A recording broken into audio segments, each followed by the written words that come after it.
தமிழ் தலைவாஸ் 2025 பிகேலயாவது ஜெயிப்பாங்களா? இது ஒரு நல்ல கேள்வி. எனக்கு என்னமோ இந்த வாட்டி தமிழ் தலைவாஸ் ஜெயிச்சிரும் தான் நினைக்கிறேன். ஏன்னு கேட்டீங்க அப்படின்னா, இந்த 2025 வந்து பாத்தீங்க அப்படின்னா ஒரு கர்ஸ் பிரேக்கிங் ஈவென்ட்டா இருக்கு. அதாவது வரலாற்றிலே இந்த டீம் வந்து பாத்தீங்க அப்படின்னா ஜெயிக்காதுன்னு சொல்லிக்கிட்டு இருந்த டீம்லாம் வந்து பாத்தீங்க அப்படின்னா 2025ல ஜெயிக்கிறாங்க.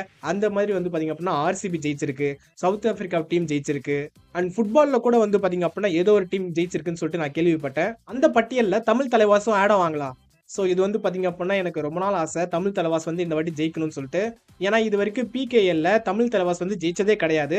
இந்த வாட்டி மட்டும் ஜெயிச்சிட்டாங்கன்னு வச்சுக்கோங்களேன், வேற லெவல்ல இருக்கும். அண்ட் ஸ்குவாடும் வந்து பாத்தீங்க அப்படின்னா கிட்டத்தட்ட ஜெயிக்கிற மாதிரியான ஒரு ஸ்குவாட் தான் எடுத்திருக்காங்க. பவன் ஷராவத் இருக்காரு, அர்ஜுன் தேஸ்வால் இருக்காரு, சாகர் இருக்காரு, நரேந்தர், மொஹின், அந்த மாதிரி பெரிய பெரிய ஸ்டார் பிளேயர்ஸ்லாம் வந்து பாத்தீங்க அப்படின்னா தமிழ் தலைவாஸ்ல இருக்காங்க. ஸோ அது ரிலேட்டடா நான் வந்து பாத்தீங்க அப்படின்னா ஒரு ஸ்குவாட் ஒன்று பார்த்தேன். அது என்ன ஸ்குவாடு, இந்த 7 வந்து நல்லா இருக்குமா அப்படின்றத வந்து பாத்தீங்க அப்படின்னா நீங்க பாருங்க.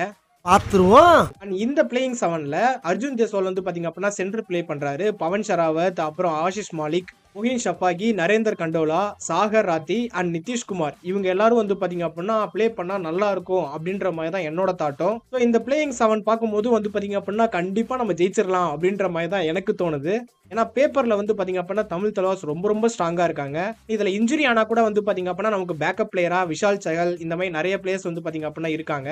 ஸோ எனக்கு தெரிஞ்சு இன்ஜுரி ஆனாலும் வந்து பாத்தீங்க அப்படின்னா ப்ராப்ளம் இருக்காது அப்படின்றது தான் என்னோட ஒரு தாட்டு. யாரும் இன்ஜுரி ஆகக்கூடாது, பட் இன்ஜுரி ஆனாலும் ப்ராப்ளம் இல்ல. அப்போ நீங்க என்ன நினைக்கிறீங்க? தமிழ் தலைவாஸ்க்கு இந்த ஸ்டார்டிங் 7 போதுமா, இல்ல நீங்க ஏதாச்சும் ஒரு ஸ்டார்டிங் 7 வச்சிருக்கீங்களா? அதை வந்து பாத்தீங்க அப்படின்னா மறக்காம கமெண்ட்ஸ்ல கமெண்ட் பண்ணுங்க. இந்த வாட்டி கப் அடிக்கிறது உறுதின்னு நினைக்கிறேன். பார்ப்போம் கப் அடிக்கிறாங்களா இல்லையான்னு சொல்லிட்டு.